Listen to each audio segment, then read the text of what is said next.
আগুন নিয়ে খেলাধুলা শুরু হয়েছে কিনা এ নিয়ে কিন্তু সাধারণ জনমনে একটা প্রশ্ন খুব বড় আকারে দেখা দিচ্ছে দিন দিন। এত বড় একটা আগুন, এটাকে কিভাবে দেখছেন? অন্য জায়গার ক্ষত শুকায়নি, মিরপুর, ইপিজেড আর অনেক জায়গায় ঘটলো। তাহলে এইটা জানার পরে যারা দায়িত্বপ্রাপ্ত তাদের তো সব জায়গায় আরও সতর্কতা দরকার।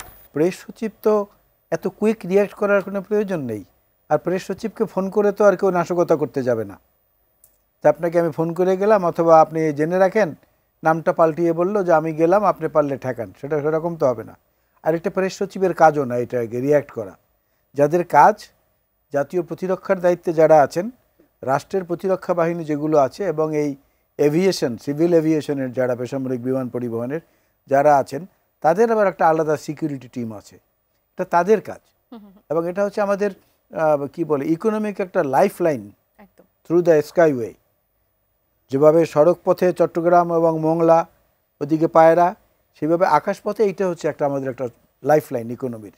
সেই জায়গাটাকে এত অরক্ষিত রাখা, এবং যেখানে এর আগে আপনি নিজেও বলে গেলেন যে এর ইমিডিয়েট আগে হয়েছে চিটাগাং ইপিজেডে, তার আগে হয়েছে বীরপুরে। এই যে জিনিসগুলো হচ্ছে, এরপর তো সতর্কতার আরও বেশি প্রয়োজনীয়তা ছিল, অনেক বেশি সতর্ক হওয়ার প্রয়োজন ছিল, সেটা হলো না। এখন যদি কেউ প্রশ্ন করে বা কেউ বলে যে নাশকতাকারীর চেষ্টা করা হলে, চেষ্টা যে হয়নি এ কথাটা উনি কী করে বলেন? এত তাড়াতাড়ি প্রেস সচিবের এটা বলা ঠিক হয়নি। আর একটা হচ্ছে যে এই একটা ছবি দেখেছিলাম, ঢাকায় বাংলা ছবি, ছবিটার নাম ছিল আগুন নিয়ে খেলা। অনেক দিন আগে আমরা দেখেছি, খুব খুব পপুলার, খুব হিট ছায়াছবি ছিল তখন এটা। এখন আগুন নিয়ে খেলাধুলা শুরু হয়েছে কিনা এ নিয়ে কিন্তু সাধারণ জনমনে একটা প্রশ্ন খুব বড় আকারে দেখা দিচ্ছে দিন দিন, একের পর এক ঘটনা ঘটার কারণে। এই বিষয়টি নিয়ে রহিন হোসেন প্রিন্স ভাই, আপনার কাছে একটু আসি। শত শত কোটি টাকার আসলে সম্পদ, একেবারে মেডিসিন থেকে শুরু করে ইলেকট্রনিক্স পণ্য থেকে শুরু করে অনেক কিছু আসলে সেখানে সেই কার্গো ভিলেজে আসলে রাখা হয়।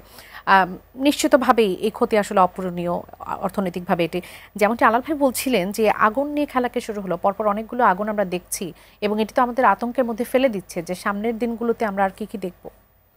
ধন্যবাদ আপনাকে, আলাল ভাইকে ধন্যবাদ, এবং যারা শুনছেন তাদের শুভেচ্ছা। না দেখেন, মানে আসলে এখনো পর্যন্ত তো আগুনটা নেভেনি। একটা ভালো খবর হচ্ছে যে এয়ারপোর্টে ওঠানামাটা শুরুর প্রক্রিয়াটা আছে, এবং ক্ষতিটা তো শত শত না, হয়তো কয়েক হাজার কোটি টাকা বোঝা যায়। কিন্তু মূল কথাটা যেটা আলাল ভাই উল্লেখ করেছেন, যেটা আমাদের এটা লাইফ লাইনের জায়গা, এবং ধরেন যেটা আসছিল বা যাওয়ার জন্য প্রস্তুত ছিল, এই ধ্বংসযজ্ঞ আপনি উদ্ধার কখন কিভাবে হবে, তার তো সাইড ইফেক্টগুলো অনন্য হবে। তা সেটা নিয়ে তো এখন কথা বলে আমাদের কেউ তো আর নতুন কিছু করতে পারবো না, কিন্তু গুরুত্বটা এইখানেই দেওয়ার ব্যাপার, যেখানে আলোচনা হয়েছে। আমি সেটার একমত। ব্যবস্থাটা আসলে কেমন ছিল যে আমি আমাদের ওইটাই 7 বলতে ঘন্টা চাইছি, সময় লাগলো। আমি ওইটাই বলছি যে প্রথমত দেখবেন যে আমাদের এই যে কি বলে অক্টোবর নভেম্বর, এই সময় আমরা বিভিন্ন সময় দেখি একটা অগ্নিকাণ্ডের ঘটনা ঘটে, কিন্তু একেবারেই অন্য জায়গার ক্ষত শুকায়নি। মিরপুর, ইপিজেড আর অনেক জায়গায় ঘটলো। তাহলে এইটা জানার পরে যারা দায়িত্বপ্রাপ্ত তাদের তো সব জায়গায় আরও সতর্কতা দরকার। স্বাভাবিক, আপনি হয়তো আপনার ফ্ল্যাটে আগুন লাগে না, অন্য একটা ফ্ল্যাটে আগুন লাগছে, জানার পরে তো আপনার ফ্ল্যাট তখন একটা তড়িঘড়ি করে নিজের সতর্কতা অবলম্বন করবে। তো এইখানে সরকারের তো এটা দরকার ছিল, এবং ওই জায়গাটা আরও বেশি দরকার। সেটা আমাদের আসলে বোধগম্য না। আরও এত সময় লাগার বিষয়টা, এখন এত অত্যাধুনিক প্রযুক্তির কথা শুনি, সেই জায়গায় এটাও আমাদের বোধগম্য না। কিন্তু আমি ওই জায়গা থেকে মূল জায়গায় থাকতে চাই, যে প্রকৃত কারণ যারা দায়িত্বপ্রাপ্ত আছেন, যারা এক্সপার্ট, তারা খুঁজে বের করুক। তাই সেইটার আগে আমরা এটা খালি কি বলে যে কথার মার প্যাচে কোনো কিছু যাতে না করি, এবং কত দ্রুত এইটার সমাধান করা যায়, সমাধান বিশেষ করে আমাদের বিমানবন্দর চালু এবং অন্য জায়গায় নিরূপণ করে কিভাবে আমরা এই ক্ষতিপূরণ জায়গা খুঁজে বের করতে পারি, সেই ধারাটা আগানো দরকার বলে মনে করি। সেই সাথে শুধু এই কথাটুকু যুক্ত করি, আলোচনা আমি এখন আর তুলছি না, আমরা কিন্তু দেশের কোনো একটা নর্মাল পরিস্থিতিতে নাই। সুতরাং আমাদের দেশে একটা নর্মাল গণতন্ত্রের যাত্রা শুরু করার পথে আমরা আছি, এখনো পুরোপুরি শুরু হয়েছে আমি ব্যক্তিগতভাবে মনে করি না।